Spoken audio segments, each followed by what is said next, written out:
The night Europe repriced itself. It happened while most of the continent slept. No bells rang. No proclamations echoed through capitals. Yet by morning, the value of Europe had changed. Fortunes shifted, debts multiplied, and an entire financial order awoke to discover it had been quietly rewritten overnight. To understand why this single night mattered, we must return to a period of deep uncertainty. Wars had drained treasuries, trade imbalances, strained alliances. Currencies, once anchored by tradition, now floated uneasily on confidence alone. Governments promised stability, but behind closed doors they feared collapse.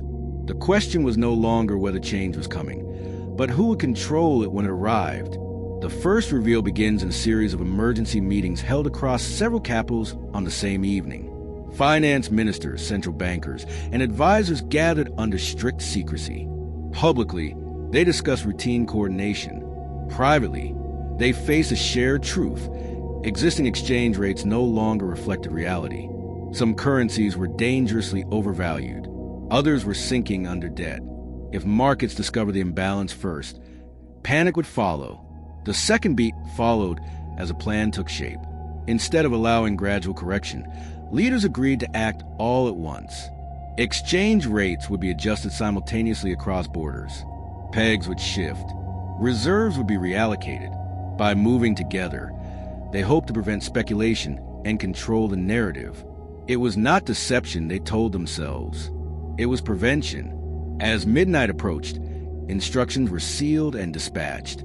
Orders to banks, directives to exchanges, silent signals prepared to move trillions in value without a single public word. The fate of wages, savings, and debts was about to change, not through debate or consent, but through coordination few would ever know occurred.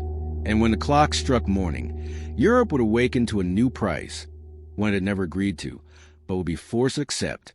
The adjustments began in silence. As markets reopened, traders noticed something strange. Exchange boards displayed new numbers, subtle shifts at first, almost easy to miss. A currency that had traded at one ratio the night before now opened lower. Another appeared stronger without explanation. No announcement accompanied the changes. No justification followed. The repricing simply existed. As the reveal deepened, confusion spread through financial centers.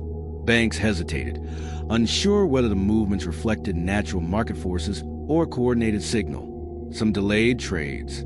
Others rushed to adjust positions before clarity emerged. Within hours, it became obvious this was no ordinary fluctuation. Too many currencies had moved in the same direction at the same moment, with the same restraint.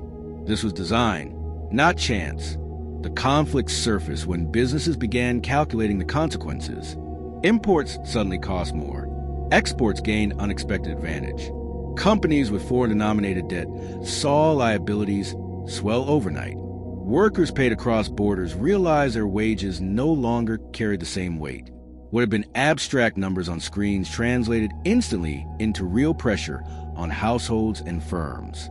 Governments responded with calm statements, insisting the shifts reflected necessary realignments. They urged patience. They warned against speculation, but their words lagged behind reality. Markets already understood what officials would not say openly. The old pricing had been unsustainable, and the correction had been forced through coordination rather than consent. The buildup intensified as analysts compared notes across borders. The pattern was undeniable. Certain economies had been quietly protected. Others had absorbed disproportionate losses. Political tensions flared as leaders accused one another of engineering advantages under the guise of stability. Trust between allies thinned, even as they publicly defended the agreement. Meanwhile, ordinary citizens struggled to understand what had happened to their money. Savings accounts showed unfamiliar values. Travel budgets collapsed. Pension projections shifted without explanation. People searched for causes, but found only vague assurances and technical language designed to soothe rather than inform. By the end of the day, the truth settled in. Europe had been repriced not by markets, but by decision, and that decision, however carefully coordinated, had redistributed value on a scale few had ever witnessed. The night had passed quietly. The consequences had not. The backlash built quickly. What began as confusion hardened into anger as the scope of the repricing became clear. Entire industries reevaluated contracts overnight. Exporters celebrated windfalls while importers scrambled to renegotiate terms. Investors accused regulators of betrayal. Politicians faced questions they could not answer without admitting what had truly occurred. The conflict reached a sharper edge when internal communications leaked. Memos revealed that certain governments had anticipated the outcomes precisely. They knew which sectors would suffer, which debts would expand, which populations would bear the burden. The repricing was not neutral. It was targeted, measured, and politically calculated. Stability, it turned out, had been defined selectively. Public trust eroded rapidly. Protesters gathered outside financial institutions, demanding accountability for decisions made in secrecy. Labor groups argued that wages had been quietly cut through currency. Pensioners realized their purchasing power had shrunk without a vote or law passed. The sense of betrayal ran deep, not because change occurred, but because it arrived without consent. The buildup intensified as markets reacted to the loss of confidence. Volatility surged. Investors hedged against future interventions. Capital began moving defensively, seeking systems perceived as less prone to coordinated manipulation. Ironically, the very action meant to prevent panic now fed it. International relationships strained under the weight of suspicion. Allies accused one another of leveraging coordination to offload domestic problems. Smaller economies questioned whether they had been sacrificed to protect larger ones. The idea of shared stability gave way to the reality of unequal power. Inside central banks, officials defended their actions in quiet meetings. They argued that delay would have caused collapse. That public debate would have invited speculation. That secrecy was the price of control. Perhaps they were right. But justification did not restore trust. By now, the realization had spread beyond economics. People understood something fundamental had shifted. Money no longer felt like a neutral measure of value. It felt like an instrument of policy wielded without accountability. The repricing had stabilized the system, technically, but it had fractured belief. And once belief is broken, stability becomes a fragile illusion waiting to shatter. The reckoning arrived not as collapse, but as consequence. In the weeks that followed, Europe did not fall apart. Banks remained open. Trade continued. Government stood. Yet something irreversible had changed. The illusion that markets alone determined value had been broken, and with it, a quiet trust many did not know they held.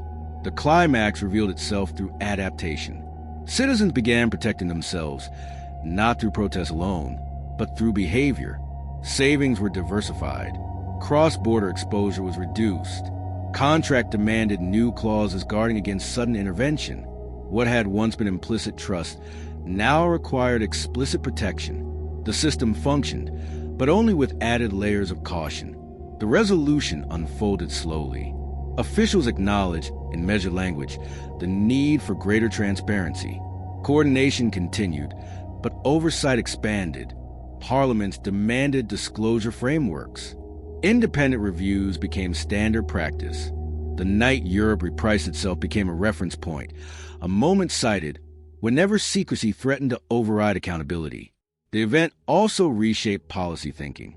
Leaders recognized that stability imposed without consent carries hidden costs. It preserves order, but weakens legitimacy.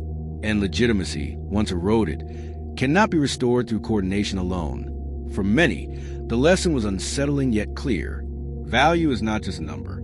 It is a relationship built on expectation and trust. When that relationship is altered in silence, the damage outlasts correction.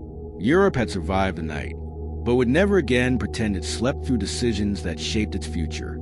So what do you think? Are we repeating the same mistake again?